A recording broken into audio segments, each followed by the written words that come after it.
नमस्कार मित्रांनो, स्वागत आहे सगळ्यांचं पुन्हा एकदा आपल्या युट्यूब चॅनलवर। तर आज आपण या व्हिडिओच्या मार्फत इन्फोसिस मध्ये जे रिक्रुटमेंट आहे तर त्याच्याबद्दल इन्फॉर्मेशन शेअर करणार आहोत। आणि सगळ्यात महत्त्वाचं म्हणजे इन्फोसिस मध्ये फ्रेशर आणि एक्सपिरियन्स अशा दोन्ही कॅन्डिडेटसाठी रिक्रुटमेंट असणार आहे। त्याच्यामुळे हा व्हिडिओ खूप स्पेशल होणार आहे। तर एक इंडियन एमएनसी कंपनी ज्यामध्ये जॉब सिक्युरिटी आहे, इन्क्रीमेंट चांगलं होत आहे, तुम्हाला सॅलरी चांगली मिळणार आहे आणि खूप साऱ्या फॅसिलिटीज आहेत। जसं पाठीमागच्या वेळेस आपण त्यांच्या ज्या पण फॅसिलिटी सांगितल्या आहेत तर खूप चांगल्या अशा फॅसिलिटी आहेत। तर तुम्हाला माहितीच आहे, तर या सगळ्या फॅसिलिटी तुम्हाला मिळणार आहे। व्हिडिओला कुठे स्किप करू नका। प्रत्येक जी डिटेल आहे म्हणजे याच्यामध्ये टेस्टिंग असू द्या, आयटी मध्ये जर आपण विचार केला तर पायथॉन आहे किंवा सी शार्प आहे, नेटवर्किंग आहे, टेस्टिंग, नेटवर्किंग, पायथॉन किंवा या सगळ्या जे रिलेटेड जे आपण डेव्हलपर आपण म्हणतो तर याची जी डेट आहे ही डेट चेंज आहे। म्हणजे पायथॉनला एका दिवशी यायचं आहे, टेस्टिंग साठी वेगळं आहे, फ्रेशर कॅन्डिडेट साठी जी रिक्रुटमेंटची डेट आहे ही डेट वेगवेगळी असणार आहे। त्याच्यामुळे कुठल्या डेटला कुठल्या कॅन्डिडेटचा इंटरव्ह्यू असणार आहे हे समजून घ्या, त्याच दिवशी इंटरव्ह्यूला या। म्हणजे असं नको व्हायला की तुमचं स्किल सेट वेगळं आहे आणि तुम्ही डेट व्यवस्थित चेकआउट न केल्यामुळे दुसऱ्या दिवशी इंटरव्ह्यूला जात आहे, मग त्या दिवशी जो ड्राईव्ह असणार आहे हा वेगळ्या स्किल सेट साठी होणार आहे। त्याच्यामुळे व्हिडिओ शेवटपर्यंत पहा। ज्या कॅन्डिडेटचं दुसऱ्या कुठल्या कंपनीमध्ये सिलेक्शन झालं असेल तर त्यांनी कमेंट करून नक्की सांगा किंवा काय फॉलोअप मध्ये आहे, सेकंड राऊंड राहिलाय किंवा डॉक्युमेंटेशनचा प्रोसेस चालू आहे, तर जे पण तुमचं सिनेरिओ असेल तर ते कमेंट करून नक्की सांगा। जास्त वेळ घेत नाही, व्हिडिओला सुरुवात करू। इन्फोसिस साठी जो फर्स्ट रोल आहे हा आहे नेटवर्किंग सिक्युरिटी ऍप्लिकेशन राउटिंग साठी। तर याच्यामध्ये काय काय स्किल सेट असायला हवं तर नेटवर्किंग किंवा सिस्को मध्ये जे पण आहे आता याच्यासाठी रोल्स अँड रिस्पॉन्सिबिलिटीज काय काय दिलेले आहेत हे समजून घेऊया आपण। तर याच्यामध्ये सांगितलंय experience and good understanding of networking and security domain, good understanding of firewall policy, review and firewall ACL management, knowledge of firewall traffic transport protocol जसं आपण त्याला टीसीपी किंवा यूडीपी म्हणतो, अँड नेटवर्किंग पोर्ट्स जे पण आहेत hands on firewall Cisco, ASA, Juniper, SRS जे पण आहे स्क्रीनवर जसं तुम्हाला इन्फॉर्मेशन मिळत आहे, जे पण अंडरस्टँडिंग आहे, स्किल सेट आहे, त्याच्यामध्ये काय काय आहेत नेटवर्किंग साठी हे कॉमन आहे। आता याच्यासाठी त्यांना minimum 2+ year hands on experience in networking, याच्यामध्ये सिस्को मध्ये जर असेल तर वेल अँड गुड ज्या ज्या नेटवर्किंग मध्ये तुम्हाला एक्सपिरियन्स आहे याच्यासाठी 2 वर्ष एक्सपिरियन्स त्यांना रिक्वायर्ड आहे नेटवर्किंग सिक्युरिटीसाठी। आणि याची जी इंटरव्ह्यू डेट आहे याच्यामध्ये 2 इंटरव्ह्यू डेट आहेत, एक आहे 12 जुलै आणि एक आहे 17 जुलै। एखाद्या कॅन्डिडेटला 12 जुलैला इंटरव्ह्यू येण्यासाठी पॉसिबल नसेल तर असे कॅन्डिडेट 17 जुलैला इंटरव्ह्यू अटेंड करू शकता। याच्यासाठी जसं सांगितलं 2 इयर्स एक्सपिरियन्स रिक्वायर्ड आहे। आणि याचं जे लोकेशन असणार आहे हे पुणे महाराष्ट्र या ठिकाणी आहे। जे पण हिंजवडी फेज 1 मध्ये लोकेशन आहे तर त्या ठिकाणी याचा इंटरव्ह्यू असणार आहे। नेक्स्ट जो रोल आहे हा असणार आहे .NET फुल स्टॅक मध्ये। याच्यामध्ये स्किल सेट काय असायला हवे तर test care preparation, defect tracking, test execution आणि यूएटी टेस्टिंग हे जर स्किल सेट असतं तर त्यांना minimum 2+ year hands on experience in .NET full stack is mandatory असं त्यांनी सांगितलेलं आहे। आणि जसं तुम्हाला माहितीच आहे इन्फोसिसला ज्यावेळेस तुम्ही इंटरव्ह्यूला येता तर कुठले डू अँड डोंट्स आहेत, जसं स्क्रीनवर पण तुम्हाला सगळी इन्फॉर्मेशन मिळत आहे। फुल स्टॅक जो आहे .NET साठी तर 2 इयर्स एक्सपिरियन्स रिक्वायर्ड आहे तर थर्ड जो रोल आहे हा असणार आहे ओरॅकल संदर्भात, ओरॅकल एसक्यूएल सर्व्हर जे आहे डीबी आपण म्हणतो, तर याच्यासाठी मस्ट हॅव स्किल्स किंवा रोल्स अँड रिस्पॉन्सिबिलिटीज काय काय आहेत, experience of .NET development, C sharp किंवा एमव्हीसी। सेकंड सांगितलंय त्यांनी should be good at advance C sharp skill like reading किंवा पॅरलल प्रोग्रामिंग जे पण आहे, familiar with logs, design patterns जे पण आहेत त्याच्यानंतर डेस्कटॉप डेव्हलपमेंट जे आहे तुम्हाला WPM डेस्कटॉप डेव्हलपमेंट मध्ये स्किल सेट असेल तर त्यांनी सांगितलं experience will be a big plus here, good with SQL queries. त्याच्यामुळे डेटाबेस नॉलेज ज्यावेळेस तुम्ही सांगता की डेटाबेस नॉलेज आहे तर त्याच्यामध्ये एसक्यूएल क्वेरीज जे पण आहे हे तुम्ही मेन्शन करू शकता। यासाठी त्यांना कॅन्डिडेट हवाय की ज्या कॅन्डिडेटला मिनिमम 2 इयर्स एक्सपिरियन्स आहे असे कॅन्डिडेट त्यासाठी रिक्वायर्ड आहेत। तर यासाठी म्हणजे ओरॅकल एसक्यूएल आणि फुल स्टॅक जो सांगितला आपण इन्फॉर्मेशन, तर याचं जे इंटरव्ह्यू लोकेशन आहे पुणे महाराष्ट्र आहे हिंजवडी फेज 1 आणि याच्यासाठी तुम्हाला 17 जुलैला इंटरव्ह्यूला यायचं आहे। मी ऑलरेडी सांगितलेलं आहे व्हिडिओच्या शेवटी की लोकेशन आणि डेट व्यवस्थित समजून घ्या, कारण प्रत्येक ह्याची जी डेट आहे ही चेंजेस आहेत त्याच्यामुळे, कारण नेक्स्ट पण आपण ज्या स्किल सेट सांगणार आहोत तर त्याची डेट जी चेंज होणार आहे. नेक्स्ट जो रोल आहे हा सॅप मध्ये आहे पहा, एसीपी मध्ये आहे. कारण सॅप साठी पण आपल्याला चॅनलवर कमेंट आलेलीच होती. तर सॅप साठी त्यांच्याकडे जसं सॅप एमएम आहे, एबीएपी आहे, ठीक आहे ना, जे पण सॅप बेसिस आहे, तर सगळ्या प्रोसेससाठी किंवा जे पण सॅप मध्ये तुम्हाला नॉलेज असेल तर याच्यासाठी इंटरव्ह्यू होणारच आहेत. जसं आपण सॅप एमएम साठी जी इन्फॉर्मेशन आलेली आहे, आता याच्यामध्ये काय काय सांगितलेलं आहे पहा, आता हे समजून घेऊया. आणि सगळ्यात महत्वाचं म्हणजे या ठिकाणी पुणे आणि बँगलोर, तर या दोन्ही ठिकाणी लोकेशन्सवर इंटरव्ह्यू आहेत. याच्यासाठी क्वालिफिकेशन वगैरे काय दिलेलं आहे किंवा जॉब डिस्क्रिप्शन काय, तर क्वालिफिकेशन त्यांनी सांगितले ऑफकोर्स ग्रॅज्युएशन जे आहे हे बॅचलर किंवा मास्टर इन कॉम्प्युटर सायन्स मध्ये असायला हवं.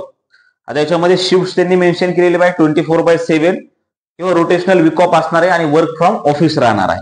त्याच्यामध्ये रोल्स अँड रिस्पॉन्सिबिलिटीज काय काय आहेत पहा, तर जसं स्क्रीनवर तुम्हाला इन्फॉर्मेशन मिळते पहा, establish credibility at all levels within the clients, ठीक आहे ना, जे पण टेक्निकल स्किल आहे किंवा provide inputs for pre sales initiative जे आहेत पहा, संदर्भात त्यांनी क्लिअरली मेन्शन केले पहा, must be capable of working 24/7 hours. आणि याच्यासाठी जे सॅप साठी जे पण इन्फॉर्मेशन आहे, म्हणजे हे फक्त सॅप एमएम साठी सांगतोय, पण इनकेस जर तुमचं सॅपच्या रिलेटेड दुसरा कुठला कोर्स झाला असेल तर याच्यासाठी पहा त्यांना 2 इयर्स एक्सपिरियन्स रिक्वायर्ड आहे, म्हणजे 2 to 4 इयर्स असं त्यांनी सांगितलेलं आहे. आणि याची जी डेट आहे इंटरव्ह्यूची ही 12 जुलै आहे, ठीक आहे, 12 जुलै आहे. आणि इनकेस पुणे आणि बँगलोर या दोन्ही लोकेशनसाठी आहे. 12 जुलैला इनकेस तुम्हाला पॉसिबल नसेल होत तर 17 जुलै, म्हणजे 2 डेट दिवशी तुम्ही इंटरव्ह्यूला येऊ शकता. 12 जुलै प्लस 17 जुलै सॅप साठी. नेक्स्ट जो रोल आहे पहा, तर हा फ्रेशर साठी असणार आहे. कारण आपण जे अगोदर इन्फॉर्मेशन दिली ते एक्सपिरियन्स कॅन्डिडेट साठी होती. व्हिडिओच्या सुरुवातीला आपण सांगितलेलं होतं की फ्रेशर आणि एक्सपिरियन्स कॅन्डिडेट तर दोघांसाठी पण इंटरव्ह्यू आहेत.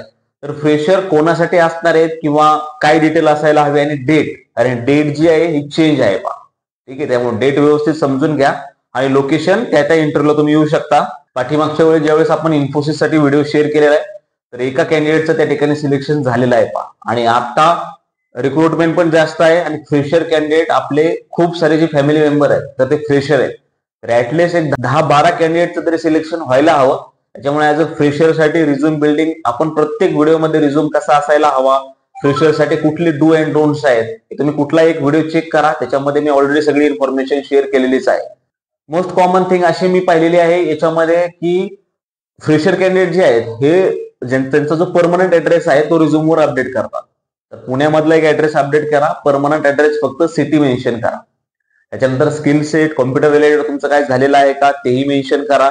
एज्युकेशन डिटेलमध्ये तुमचे मार्क्स अपडाऊन असतील तर ते मार्क मेन्शन करू नका, फक्त पासिंग ऑफ इयर हे मेन्शन करा. हॉबीज मेन्शन करा, ठीक आहे. ज्या हॉबीज तुमच्या ऑलरेडी आहेत फक्त त्याच मेन्शन करा. अदरवाईज जर खूप सारे कॅन्डिडेट आले तर त्या ठिकाणी ग्रुप डिस्कशन घेतलं जातं पहा. जर ग्रुप डिस्कशन घेतला तर तुम्हाला नक्कीच तुमच्या जी पण हॉबीज आहे तर त्याच्याविषयी बोलता आलं पाहिजे. कारण तुम्हाला जे क्वेश्चन आउट होतात तर जे ऍज पर तुमचा रिझ्यूम आहे तर त्यानुसार ते तुम्हाला क्वेश्चन विचारत असतात. याच्यामध्ये पहा जर इनकेस ग्रुप डिस्कशन झालं हे मी ऑलरेडी सांगितलं, इट इज नॉट कंपल्सरी, होऊ शकतं असं नाही, पण जरी झालं तर तुमच्याकडे बॅकअप प्लॅन असावा. त्याच्यामध्ये काय काय टॉपिक्स असतात पहा, याच्यामध्ये work from office, work from home, किंवा तुम्ही लास्ट वीकेंड कसा स्पेंड केला, तुमचं फेवरेट डेस्टिनेशन कुठलं आहे, तुमची फेवरेट फूड आयटम कुठला आहे, पुणे सिटी बद्दल इन्फॉर्मेशन शेअर करा, ठीक आहे. तर हे ग्रुप डिस्कशनचे टॉपिक असतात, मोस्ट कॉमन आहेत, याच्या रिलेटेड ते क्वेश्चन विचारतात. किंवा कधी ते अपफ्रंट पण तुम्हाला सांगून देतात की तुम्ही स्वतः एखाद्या टॉपिकवर 5 मिनिटं बोला. तर ऍज पर तुम्हाला मग कुठल्या टॉपिकवर बोलायचंय की ज्या टॉपिकमुळे तुमचं सिलेक्शन होऊ शकतं. फॉर जर तुम्ही फ्रेशर असेल तर वर्क फ्रॉम होम किंवा वर्क फ्रॉम ऑफिस बद्दल तुम्हाला बोलता येणार नाही. तुम्ही कशाविषयी बोलू शकता, पुणे सिटी विषयी बोलू शकता, कंपनीविषयी थोडी त्यांना ऍडिशनल इन्फॉर्मेशन शेअर करू शकता. जसं ओनर कोण आहे, डायरेक्टर कोण आहे, सीईओ कोण आहे, कंपनी कधी इस्टॅब्लिश झाली, कंपनी डेल्ट कशामध्ये करते, ठीक आहे ना, तर सीईओ कोण आहे, एचआर कोण आहे, हेड ऑफ एचआर कोण आहे, ठीक आहे. तर या सगळी इन्फॉर्मेशन तुम्हाला कलेक्ट करायची आहे. तर अशा प्रकारची इन्फॉर्मेशन तुम्हाला कलेक्ट करायची आहे. आता फ्रेशर कोणासाठी आहे, आता हे सगळे इन्फॉर्मेशन आपण शेअर करतो. तर फ्रेशरसाठी इंटरव्ह्यू असणारे टोटल जे आहेत हे 25 ओपनिंग आहेत. त्याच्यामुळे मी सुरुवातीला सांगितलं की ऍटलीस्ट 10 ते 12 कॅन्डिडेटचं सिलेक्शन आपल्या व्हायला पाहिजे. कारण मोस्ट ऑफ आपले जे कॅन्डिडेट आहेत ते फ्रेशर आहेत. तर याच्यासाठी काय काय रिक्रुटमेंट आहे किंवा कोणासाठी आहे, तर क्वालिफिकेशन काय सांगितलंय पाहिजे, ज्या कॅन्डिडेटचं बीकॉम झालेलं आहे, बीबीए झालेलं आहे, बीसीए झालेलं आहे, म्हणजे नॉन टेक्निकल मध्ये, याच्यामध्ये BA किंवा BSc ज्यांचं कॅन्डिडेट झालेलं आहे तेही कॅन्डिडेट इंटरव्ह्यूला येऊ शकतात. आता याच्यामध्ये जॉब डिस्क्रिप्शन काय दिले हे समजून घ्या. Candidate needs to be have 15 years of full time education, म्हणजे गॅप वगैरे नसला पाहिजे. बेसिक कॉम्प्युटर नॉलेज असलं पाहिजे. त्याच्यामुळे मी सांगितलं पहा, जर तुमचा इनकेस टायपिंगचा कोर्स झालेला आहे, MSCIT कॉमन तर असतं, ते MSCIT मेन्शन करा. तुम्ही ऑनलाईन एखादं गुगलवर सर्टिफिकेशन घेतलं आहे का ते मेन्शन करा. Candidate should be flexible to work in 24/7 environment. Night shift असू शकते, रोटेशनल शिफ्ट असू शकते. Excellent verbal, written and communication, interpretation and active listening skills असायला हवं. Ability to quickly and efficiently effective probing and analyzing skills and capable of doing of multitasking of voice and data entry. Should be comfortable working from office. कारण most of जे आता hybrid जे आहे हे कंपनीने बंदच केलेलं आहे पहा. तुमच्या लक्षात आलं असेल पहा, हा जो जॉब आहे हा डेटा एंट्रीसाठी असणारे डिझिग्नेशन जे आहे तुमचं हे प्रोसेस एक्झिक्युटिव्ह असतं. जसं तुम्हाला काही थोड्या दिवसानंतर एक्सपिरियन्स आला काही वर्षानंतर, त्याच्यानंतर पहा सिनियर एक्झिक्युटिव्ह, त्याच्यानंतर SME, तर या अशा डिझिग्नेशन असतात पहा BPO मध्ये. तर याच्यासाठी तुम्हाला ग्रॅज्युएशन जसं कंपल्सरी आहे पहा, जे नॉन टेक्निकल मध्ये आहे. आणि टेक्निकल किंवा IT रिलेटेड आपण ऑलरेडी इन्फॉर्मेशन शेअर केलेली आहे. तर फ्रेशर साठी आहे 25 ओपनिंग्स आहेत. त्याचं जे लोकेशन आहे पहा पुणे महाराष्ट्र राहणार आहे. आता सगळ्यात महत्वाचं म्हणजे इंटरव्ह्यूला यायचंय कधी, डेट काय आहे. तर याची जी इंटरव्ह्यू डेट आहे ही 13 जुलै आहे. इंटरव्ह्यूचा टायमिंग आहे 9:30 AM to 12 PM. तर तुम्ही जेवढं शक्य आहे तुम्हाला तर तेवढं तुम्ही लवकरात लवकर येण्याचा प्रयत्न करा. तर फ्रेशर विषयी इन्फॉर्मेशन तुमच्या लक्षात आली असेल पहा.